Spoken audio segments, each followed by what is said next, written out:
Particularly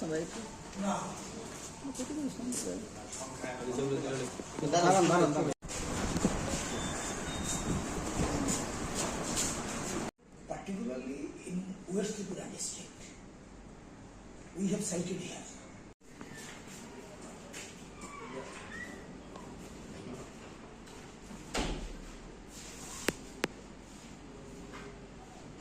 জেলা কমিটির পক্ষ থেকে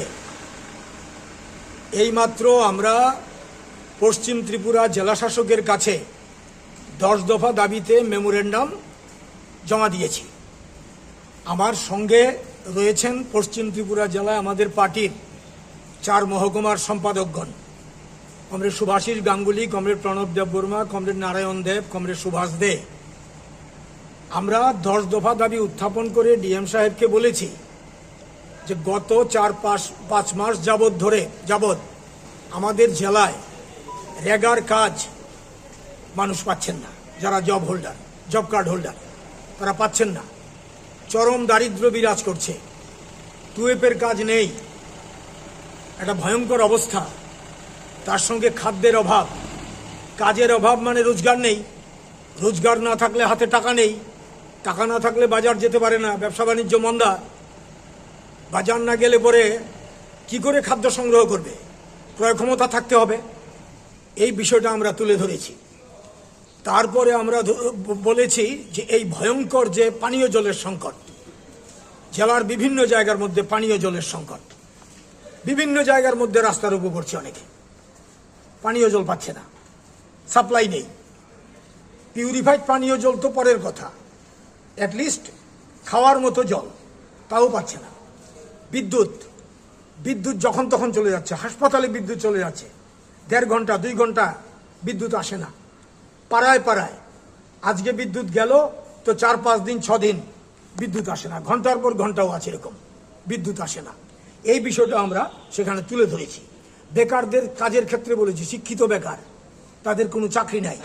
সরকার প্রতিশ্রুতি দিয়েছিল চাকরি দেবে, চাকরি নেই, কাজ নেই, টেট পাস করে বেকাররা বসে আছে, সেখানে কোনো কাজ দিতে পারছে না, কাজ দিচ্ছে না।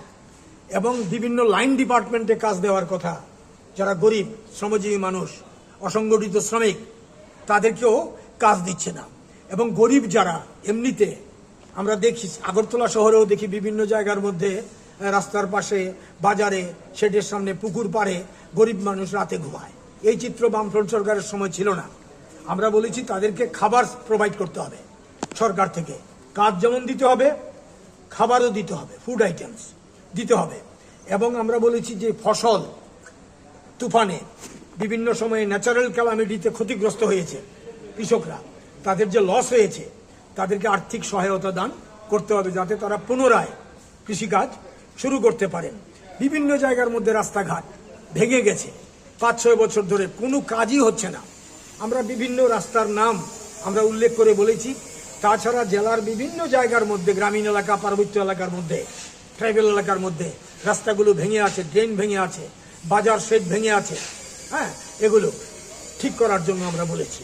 তারপরে বলা হয়েছে ইরিগেশন, জলসেচ, জমিতে জলসেচের যে মেশিন, হ্যাঁ, এই মেশিনগুলো বিকল হয়ে আছে, মেশিন ঘর ভেঙে গেছে, বিদ্যুতের কানেকশন নেই, মেশিন চালানোর মতো লোক নেই, বিভিন্ন প্রবলেম রয়েছে। জলসেচ, এই জলসেচটা নিশ্চিত করা।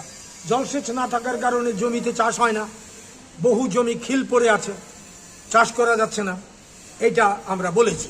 তাছাড়া আগরতলা শহরে আমরা বলেছি রঞ্জিতনগরে একটা লোহার সেতু আছে, খগেনবাবু যখন সাংসদ ছিলেন তখন তার দেওয়া তহবিলের অর্থে সেটা নির্মিত হয়েছিল, সেটা ভেঙে গেছে, সরকারের কোনো হেলদোল নেই। এবং পাশাপাশি দক্ষিণ জয়নগরে একটা কাঠের ব্রিজ, সেটাকে মেরামত পর্যন্ত করা হচ্ছে না, মানুষ পড়ে যায়, সাইকেল পড়ে যায়, মোটরসাইকেল পড়ে যায়, যেতে পারে না, রিক্সা নিয়ে যেতে পারে না, এই হচ্ছে অবস্থা।